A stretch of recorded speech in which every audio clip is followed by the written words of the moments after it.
श्रीं क्लीं श्रीं कुबेराय अष्टलक्ष्मी मम गृहे धनं पूरय पूरय नमः।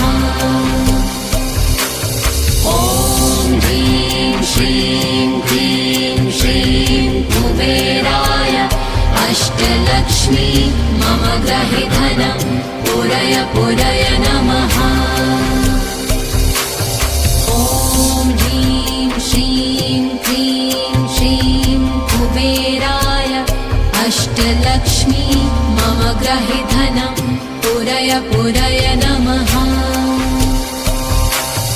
ॐ ह्रीं श्रीं क्लीं श्रीं कुबेराय अष्टलक्ष्मी मम गृहे धनं पूरय पूरय